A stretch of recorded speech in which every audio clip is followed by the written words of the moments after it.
सरोज और उसका बेटा कृष्णा मीतपुर गांव में रहते हैं। कृष्णा हमेशा अपने काम में व्यस्त रहता है और सरोज की तबीयत भी खास ठीक नहीं रहती। इसीलिए एक दिन सरोज बेटे को अपने पास बुलाकर उससे कहती है, अरे लल्ला, मेरी तो दिन ब दिन जान ही सूखी जा रही है। अब मुझे अकेली से घर का काम नहीं होता। इसमें फिक्र की क्या बात है माँ, आज ही नौकरों को काम पर लगा देता हूँ। ऐसा बोलकर कृष्णा वहां से चला जाता है और 2 नौकरों को घर में काम पर लगा देता है। जिसके कुछ दिन बाद सरोज एक बार फिर कृष्णा से बात करते हुए उसे कहती है, अरे तू तो बड़ा भोंदू है। नौकर चाकर ठीक है, लेकिन मुझे इस घर में बहू चाहिए बेटा। अब जैसा आपको ठीक लगे माँ। कृष्णा के हामी भरते ही सरोज लड़की ढूंढना शुरू कर देती है और कुछ ही दिनों में शहर की अंकिता के साथ कृष्णा की शादी हो जाती है।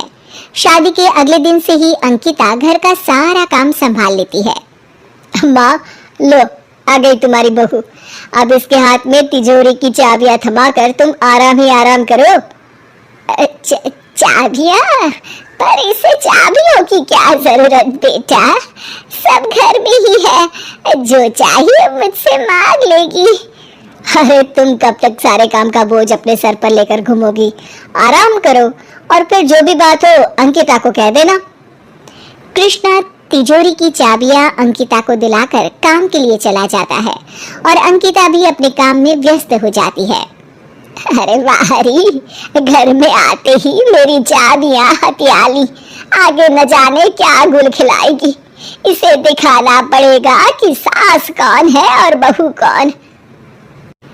सरोज बाजार का बहाना कर घर से निकलकर सीधा अपनी सहेली बिमला के घर पहुंचती है, जहां वो बिमला के बेटे से सारी जायदाद के नए कागज अपने नाम पर बनवाकर अगले दिन उन्हें कृष्णा के सामने रख देती है। बेटा, तेरे पापा हमें छोड़कर जाने से पहले मेरे नाम का एक खेत छोड़कर गए थे। जब मैं तेरे नाम करना चाहती हूँ तो जरा इन कागज पर हस्ताक्षर तो कर दे। माँ की बात मानते हुए कृष्णा पेपर बिना पढ़े उन पर हस्ताक्षर कर काम पर चला जाता है।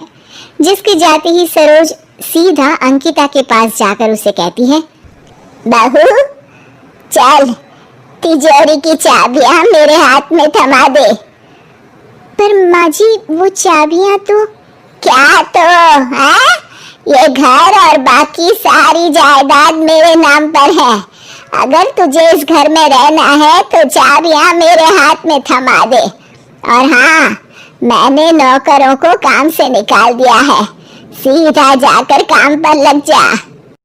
अंकिता बिना कुछ बोले तिजोरी की चाबियां अपनी सास के हाथ में पकड़ाकर काम पर लग जाती है।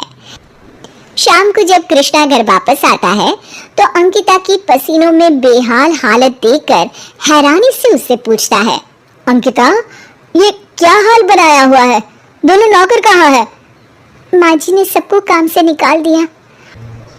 पर माँ ऐसा क्यों करेंगी? कृष्णा के पूछने पर अंकिता उसे सरोज की कही सारी बातें बताती है, जिन्हें सुनकर कृष्णा सीधा अपनी माँ के पास जाता है। माँ, ये क्या तमाशा लगा रखा है? आपको जायदाद चाहिए तो रखिए, वैसे भी ये सब आपका ही है, लेकिन अंकिता के साथ नौकरों जैसा व्यवहार करना सही नहीं। चुप कर, ये मेरा घर है, यहाँ सिर्फ मेरी बात चलेगी और तेरी बहू को तो मैं कभी अपने घर पर कब्जा करने नहीं दूंगी। अगर इसे यहाँ रहना है तो मेरी सभी बातें माननी पड़ेंगी। सरोज की बात पर कृष्णा जवाब देने ही वाला होता है, लेकिन अंकिता उसे चुप कराकर वहां से बाहर ले जाती है। माँ जी से लड़ाई करने का कोई फायदा नहीं है, हमें इन्हें इन्हीं के तरीके से समझाना होगा। इसके बाद अंकिता और कृष्णा कुछ समय तक सरोज की हर बात मानते हैं और फिर एक दोपहर अंकिता अपनी सास के पास जाकर उससे कहती है, माँ जी, मुझे जरा एक दिन के लिए अपने घर जाना है, कल तक वापस आ जाऊंगी। अरे ऐसी क्या आग लग गई जो सारा काम छोड़कर तुझे अपने मायके जाना है? वो सरकार ने वृद्ध लोगों के लिए हर महीने पेंशन की योजना शुरू की है ना, बस उसी के लिए दादी का फॉर्म भरने जाना है। अरे वाह हरी, खाए यहाँ और भरे वहाँ, किसी को कोई योजना नहीं बतानी। तू सिर्फ मेरे लिए फार्म भरेगी। जा जल्दी मेरा फार्म लेकर आ। सरोज की बात सुनकर अंकिता खुश हो जाती है और जल्दी कुछ कागज लेकर अपनी सास के पास वापस आती है। ये रहा आपका फॉर्म, हस्ताक्षर कर दीजिए, तो आज ही पोस्ट ऑफिस में जमा कर दूंगी। पैसे के लालच में सरोज बिना कुछ पढ़े देखे और सोचे हस्ताक्षर कर देती है। चल तेजी में जा और इसे जमा करा दे। नहीं माँ जी, आपकी सेवा करना मेरा फर्ज है, लेकिन अब से मैं आपका कोई हुक्म नहीं मानूंगी। है तेरी इतनी हिम्मत कि मुझे मना किया? भूल गई, मैं तुझे अभी घर से बाहर निकाल कर खड़ा कर सकती हूँ। तुम कुछ नहीं कर सकती माँ, क्योंकि अभी आपने जायदाद के कागज पर हस्ताक्षर किए हैं और अब सब कुछ अंकिता के नाम हो गया है।